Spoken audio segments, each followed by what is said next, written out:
Nah sekarang pertanyaannya, kalau diikat dengan kalimat zikir, seperti apa zikir yang diajarkan oleh Nabi Sallallahu Alaihi Wasallam?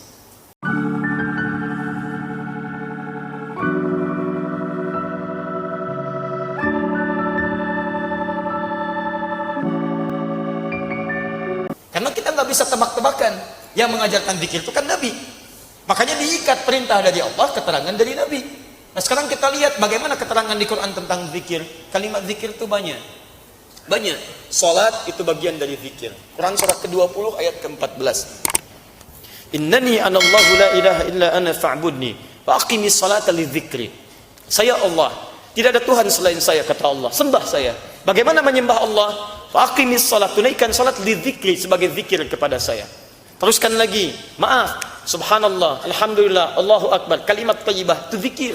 Dari mana tahu dalilnya? Quran surah ke-4 ayat 103, paling kanan sebelah atas. Fa idza qadaytumus salata fadhkurullaha qiyaman wa qu'udan wa 'ala junubikum. Kalau Anda selesai menunaikan salat, perbanyak zikir pada Allah.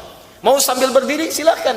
Maksudnya kalau Anda buru-buru, kadang-kadang kan Anda salat di kantor, jedanya kan singkat. Begitu selesai salat, Anda mesti kembali ke kantor. Daripada Anda ngobrol tidak karuan, kenapa tidak diisi dengan zikir? Apa enggak bisa astagfirullah sambil jalan?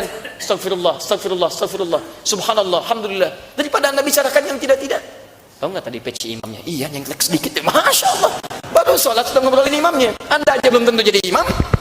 Jadi apa salahnya Anda keluar baca kalimat thayyibah? Subhanallah, alhamdulillah, qiyaman wa qu'udan. Kalau Anda agak santai sedikit sambil duduk, nikmati zikir kepada Allah. Lahap dengan lisan Anda, basahi lisan dan bibir Anda. Astagfirullah, astagfirullah, astagfirullah. Kalau Anda sedang tiduran pun, Ustaz saya nggak bisa duduk, bisa nggak sambil berbaring? Silakan. Wa 'ala junubikum, sambil tiduran. Masya Allah. Enak nggak tiduran? Enak, saya juga. Masya Allah, silahkan, gak ada masalah. Yang penting selesai salat ya subhanallah, alhamdulillah, Allahu akbar, astagfirullah, la haula wala quwwata illa billah. Kalimat thayyibat itu zikir. Baca Quran itu zikir, baca Quran.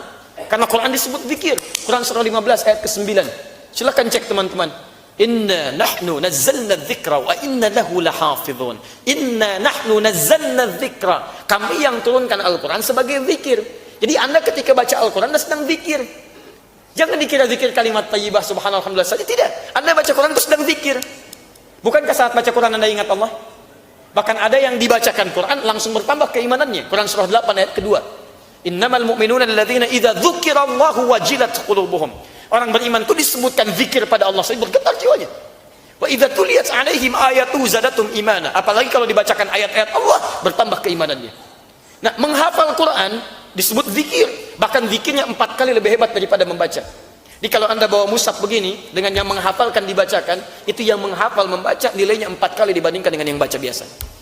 Dalilnya Quran surah ke-54 ayat 17, ayat 22, ayat 32, ayat ke-40. 4 kali disebutkan. Walaqad yassarnal Qur'ana lidzikri fahal mim muddakir. Kami telah mudahkan Al-Quran untuk dihafalkan sebagai zikir. Zikir. Di ketika Anda menghafal Quran, Anda sedang zikir. Zikir. Berdoa bagian dari zikir. Doa itu zikir. Buka Quran surah ke-7 ayat 205. Wadhkur rabbaka fi nafsika tadarruan wa khifatan wa dunal jahri minal qaul. Wadhkur, silahkan zikir, doa. Rabbaka, sebut Rabbmu.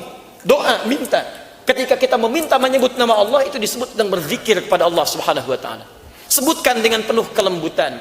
Sebutkan dengan penuh harap, dengan penuh ketawaduan. Sebut nama Rabbmu dalam jiwamu, sebut, minta, minta, minta. Itulah zikir.